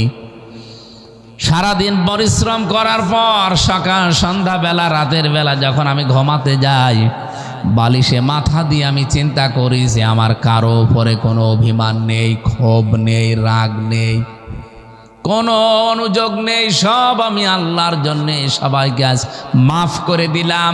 একটা শান্ত নির্মল পরিচ্ছন্ন মন নিয়ে আমি ঘুমিয়ে গেলাম। সকালে উঠতে পারবো কিনা জানি না, এরকম মন নিয়ে আমি একেবারে শান্ত মন নিয়ে ঘুমিয়ে পড়ি। রব্বুল আলামিন মনে হয় এই কাজটা পছন্দ করেছে, নবীর মাধ্যমে এই জন্যে সুসংবাদটা পাঠিয়েছে আমি জান্নাতি।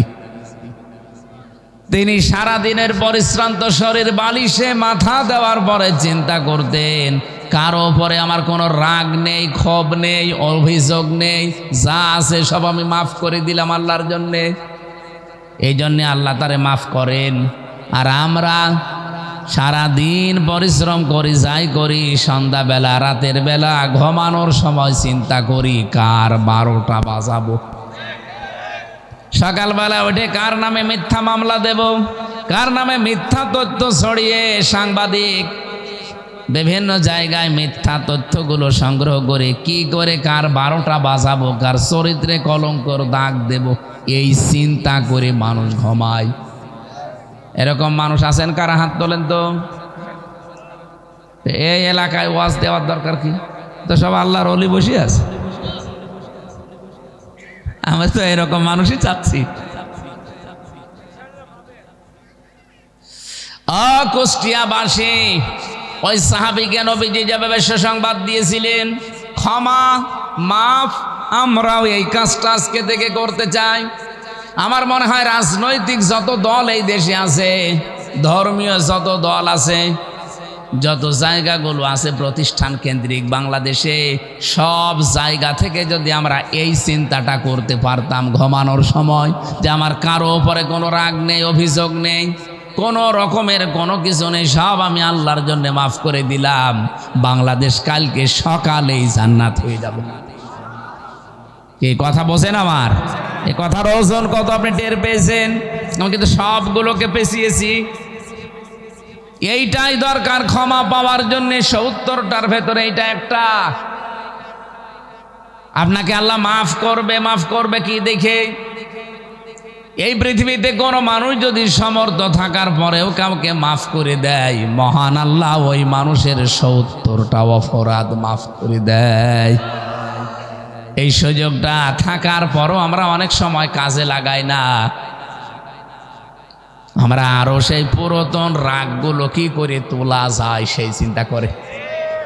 এই যে বুঝে ফেলেছি, পুরাতন রাগ কি করে মনে মনে করে কোথায় কি হয়েছে সেইগুলো তুলে তুলে মানুষের ওপরে রাগ খাটায়। আল্লাহ আপনাকে যে মাফ করবে সে রাস্তা কই? ২ নম্বরে আল্লাহ বলে না জান্নাতিন, এমন একটা বাগানের দিকে দৌড়াও। ১ নম্বরে আমি আল্লাহর ক্ষমা পাবে যারা, তারাই আমার বাগান পাবে। এই বাগান মানে জান্নাত, জান্নাতুন মানে বাগান। এই জান্নাত পাওয়ার জন্য তোমরা দৌড় প্রতিযোগিতা করো। ওয়াফিদালিকা ফালিয়াতানা ফাসিলে মোতানাফিসুন। আমি আল্লাহর যে জান্নাত তোমাদের জন্য বাগান বানিয়েছি, ওই বাগান পাওয়ার জন্য তোমরা দুনিয়ায় প্রত্যেকেই প্রতিযোগিতা আরম্ভ করো। এর আগে যে শব্দগুলো আল্লাহ দিয়েছেন, খিতামুহু মিসকুন ওয়ামিজাজুহু মিন তাসনিম আইনাই ইয়াশরাবু বিহাল মুকাররাবুন। এই তাসনিম শব্দের ব্যাখ্যাটা আমি মালয়েশিয়াতে ইন্টারন্যাশনাল ইসলামিক ইউনিভার্সিটির একটা সেমিনারে ছিলাম। ওই জায়গায় এই ব্যাখ্যাটা আমি পেয়েছিলাম। এদিকে তাকান ভাই, রব্বুল আলামিন যে তাসনিম শব্দটা দিলেন, ঝর্ণা ধারা, এই ঝর্ণা থেকে কি পানি বের হয় সেই পানির একটা বর্ণনা দিচ্ছিলেন ডক্টর জাকির নায়েক, আর রাশিয়া বিশ্ববিদ্যালয়ের একজন শিক্ষক। উনি বলছিলেন এই যে কোরআনে কারিমে মুসলমানদের কোরআনে এই যে শব্দটা তাদের মালিক দিয়েছে, তারা কি কোনোদিন চিন্তা করে এই শব্দটা নিয়ে? আমিজাজুহু মিন তাসনিম আইনা ইয়াশরাবু বিহাল মুকাররাবুন। এমন একটা বাগান, এমন একটা ঝর্ণা ধারা থেকে মানুষকে আল্লাহ পানি পান করাবে, তার নিকটবর্তী বান্দাদেরকে এই ঝর্ণা থেকে পানি পান করাবে। আমরা যারা সামনে বসে আছি, প্রায় ৪২টা দেশের বিশ্ববিদ্যালয়ের ছেলেমেয়েরা প্রশ্ন ছুড়ে দিয়েছে যে বলো তো এই পৃথিবীতে সবচাইতে দামি পানির নাম কি? তাসনিম আইনুন ইয়াশরাবু বিহাল মুকাররাবুন, যেটা পান করবে। উনি কোরআনের আয়াত থেকে একটা ব্যাখ্যা দিতে গিয়ে আমাদেরকে, কেউ তো বলতে পারে না, কেউ কেউ জানিয়েছে যে হ্যাঁ জমজমের পানি খুব দামি। উনি বলছে না, জমজমের পানি ১ লিটার কয় টাকা নেবে? বাংলাদেশের নাই ৫০০ টাকা। আমার মনে হয় এখানে অনেকে জানেন কি জানেন না আমি জানি না, অ্যাকোয়া ক্রিস্টোলা, এটা নীতা আম্বানি আছে না ভারতের, এই মহিলা পান করে। স্বর্ণের বার গোলানো কি যেন দেয় ওর ভেতরে, যৌবন ঠিক থাকে, চেহারায় ভাঁজ পড়ে না। 1/2 লিটার পানির দাম হচ্ছে ৫৫ লক্ষ টাকা। আমার মাঝে মাঝে চিন্তা হয় ওর জীবনী পড়লে, ও যদি অন্তত 5 বোতল পানি খায়, যেহেতু এতটুকু বোতল হয়, 5 বোতল পানি সারা দিনে খায়, কমপক্ষে 3 কোটি টাকার শুধু পানি খায়।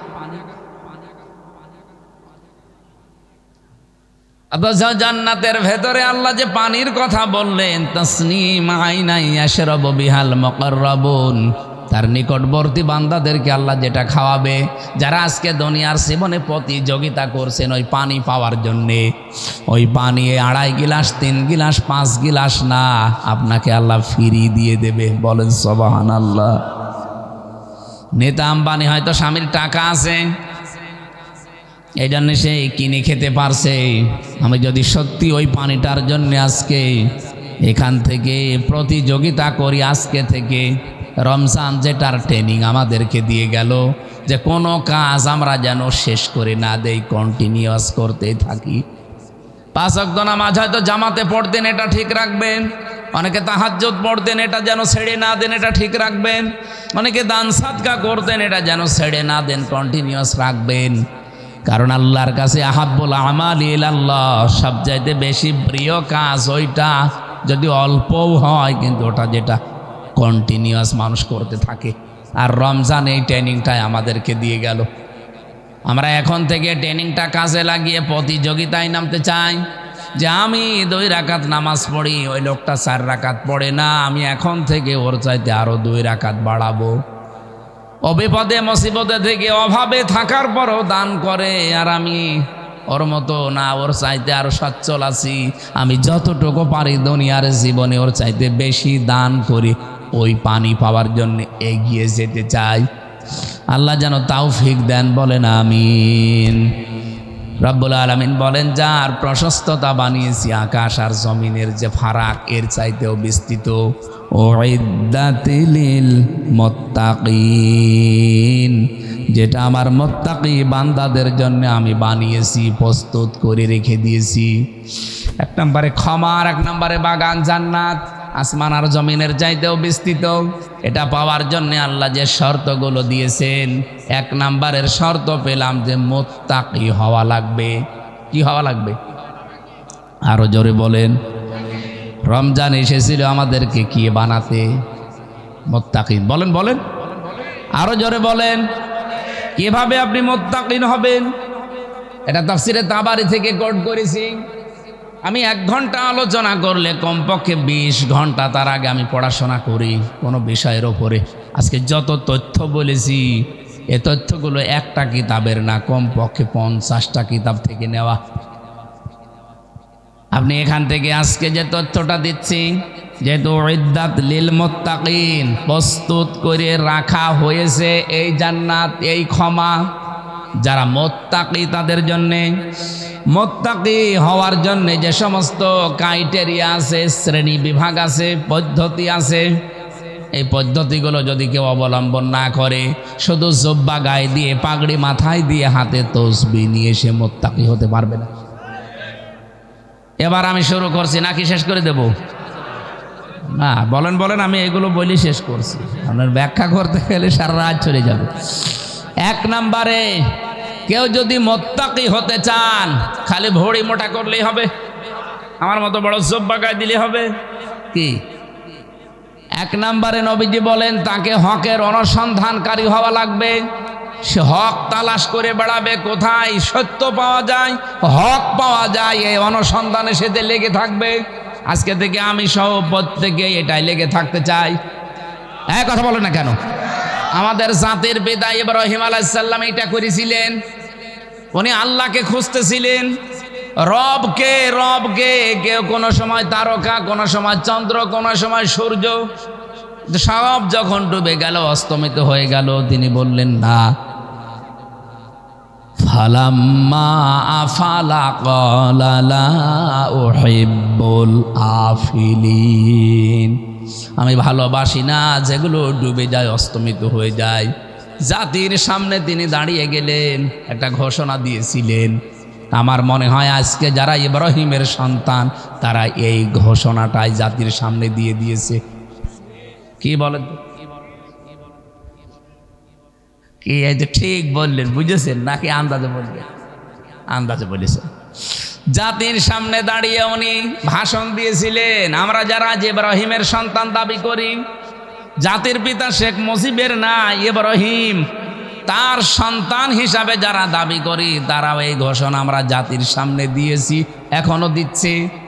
ইন্নী ওয়াজ্জাহাতু ওয়াজহিয়া লিল্লাযী ফাতারাস সামাওয়াতি ওয়াল আরদা হানিফা ওয়া মা আনা মিনাল মুশরিকিন। হে বাংলার মানুষেরা, আমরা আমাদের মুখ, আমাদের চেহারা আমরা এমন সত্তার দিকে ঘুরিয়েছি যিনি আসলে আসমান আর জমিন বানিয়েছেন। উদ্ভাবক হানিফা, আমার লোক দেখানোর জন্যে না, ক্ষমতায় যাওয়ার জন্যে না, কারো মন পাওয়ার জন্যে না। আমরা সত্যিই মুখ ফিরিয়েছি আল্লাহর দিকে একনিষ্ঠভাবে। আমান মিনাল মুশরিকিন, আমরা কিন্তু মুশরিক না, শিরিক করি না। এ কথাটাকে আমরা লোক দেখানোর জন্য বলি প্রতিদিন। আপনি দেখবেন নামাজ যারা পড়ে অনেকে চায় নামাজের দোয়া মনে করে পড়ে, কিন্তু যদিও এটা তাকবীরে তাহরিমা দেওয়ার পরে পড়ার নিয়ম।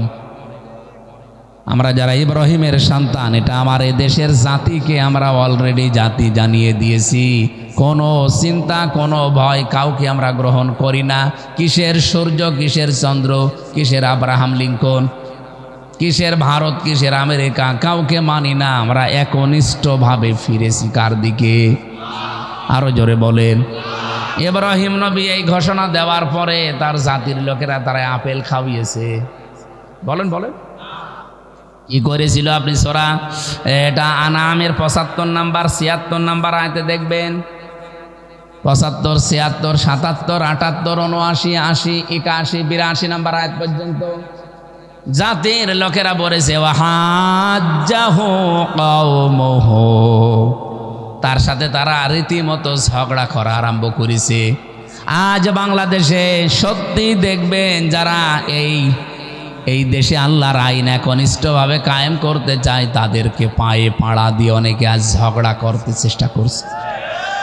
আমার তো আয়াতগুলো পড়লে মনে হয় এই মাত্র নাজিল হইল, ১৫০০ বছর আগে না, এই মাত্র আগে নাজিল হচ্ছে। দেশে ইব্রাহিমের সন্তানের সাথে নমরুদের বাচ্চারা যা করেছিল এখন অনেক নমরুদ তাই করছে। হযরত ইব্রাহিম দমে গিয়েছিলেন, জাতির এই ঝগড়া দেখে তিনি বলেছিলেন ওয়াকাইফা খাফু মা আশরাকতুম ওয়ালা তাখাফুনা আন্নাকুম আশরাকতুম বিল্লাহ মা লাম ইউনাজ্জিল বিহি আলাইকুম সুলতানা। হযরত ইব্রাহিম বলেছিলেন ওয়াকাইফা খাফু মা আশরাকতুম, আমি কেমন করে ভয় পাবো? তোমরা আল্লাহর সাথে শরীক করেই ভয় পাও না। আল্লাহর আইনের সাথে মানুষের তৈরি করা আইনগুলো তোমরা কায়েম করার জন্য চেষ্টা করো, ভয় পাও না। আর আমরা জমিন যার বিধান চালাবো তার বিধান কায়েম করার জন্য আমরা চেষ্টা করছি। আমাদেরকে ভয় দেখাও, কোন কারণে ভয় পাবো? মা লাম ইউনাজ্জিল বিহি আলাইকুম সুলতানা, তোমাদের তো কোনো দলিল নেই, সব তোমাদের বানানো, খালি মুখের জোর আর চাপা। কথা বলে না, সব চাপার মুখের জোর ছাড়া কোনো চরিত্র নেই। আর আমাদের পক্ষে দলিল আছে, একটা দুইটা না, 918টা এই কোরআনে।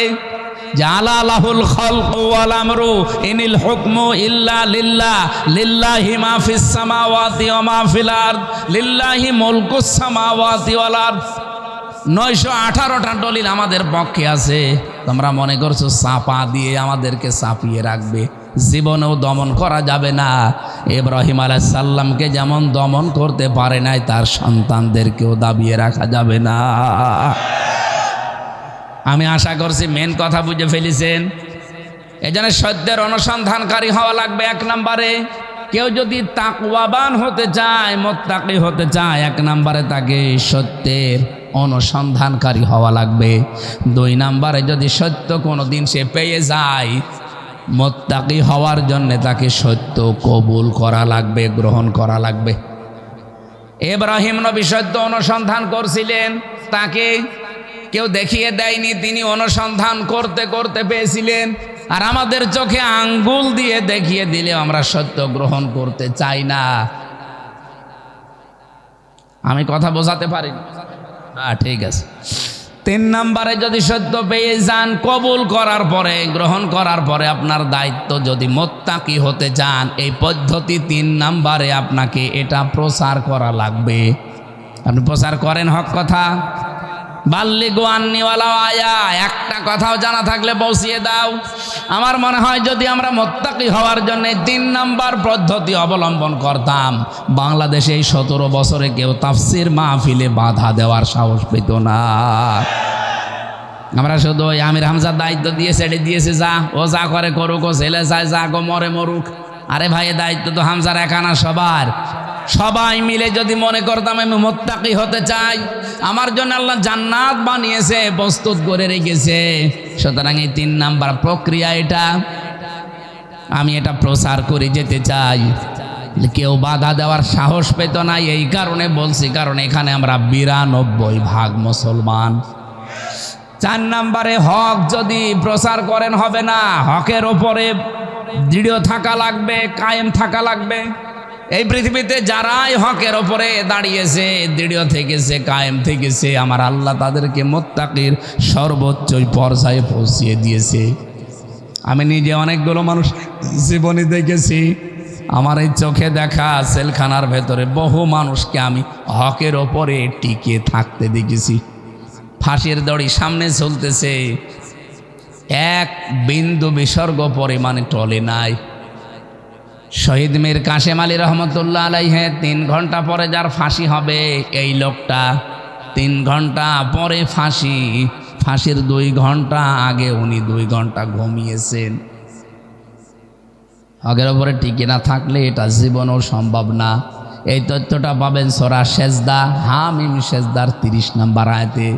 ইন্নাল্লাযীনা ক্বালু রাব্বুনাল্লাহু সুম্মা ইসতাকামু তাতানাজ্জালু আলাইহিমুল মালাইকা। কোন মানুষ যখন বলে আমার রব আল্লাহ, এর উপরে টিকে থাকে, আল্লাহ তখন ছেড়ে দেয় না, ফেরেশতা পাঠিয়ে দেয়। 1জন 2জন না, মালাইকা বহু ফেরেশতা পাঠায়। ফেরেশতারা এসে বলে আল্লাহ তাখাফু ওয়ালা তাহজানু, কোনো ভয় নেই, কোনো চিন্তা নেই। ওয়াবশিরু বিল জান্নাহ, ওই জান্নাতের সুসংবাদ গ্রহণ করেন। আল্লাতী কুনতুম তুআদুন, যার ওয়াদা আল্লাহ তোমাদের সাথে করেছেন। বলেন সুবহানাল্লাহ। যে কারারক্ষে তাকে পাহারা দিত কুতুবউদ্দিন, আমারও পাহারা দিত ওই লোকটা। আমারে বলছিল হামজা ভাই, আমার আজ পর্যন্ত মাথায় ধরে নাই 3 ঘন্টা পরে যে লোকটার ফাঁসি, সে 2 ঘন্টা ঘুমাইলো কি করে। আমি ওনারে ওই দিন বলেছিলাম, কুতুব ভাই আপনার মাথায় ধরবে না, আমার মাথায় ধরেছে। সূরা হামিম সেজদা আমারে আগেই জানিস। সত্যি যদি কোনো মানুষ টিকে থাকতে পারে হকের ওপরে, ওকে আল্লাহ ফেরেশতা নাজিল করে হলেও সাহায্য করবে। এটা কি করেছে নাকি সামনেও করতে পারে? 5 নম্বরে হকের ওপরে তাকে হক কায়েম করা লাগবে। হক যদি আপনি পেয়ে যান, শুধু নিজে দৃঢ় থাকবেন হবে না, হককে কি করে কায়েম করা যায় জমিনে, এই সত্যকে, এই চেষ্টা আপনার থাকা লাগবে। ওটা সূরা শুরার 13 নম্বর আয়াতে আছে। 6 নম্বরে শুধু কায়েম করলেই হবে না, যদি হক একবার কায়েম হয়ে যায়, এটা কিভাবে টিকে থাকে সেই জন্য চেষ্টা করা লাগবে। পদ্ধতি বললাম কয়টা? বলেন বলেন। এই 6টা পদ্ধতি হচ্ছে মুত্তাকি হওয়ার। আল্লাহ নিজে জানিয়েছেন, পুরা কোরআন থেকে বলছি, যাদের জন্য আল্লাহ বানিয়েছেন, জান্নাত প্রস্তুত করে রেখেছেন, তার ক্ষমা, এই মানুষগুলো এই পদ্ধতিতে যদি যেতে পারে, সে আল্লাহর দৃষ্টিতে মুত্তাকি হবে।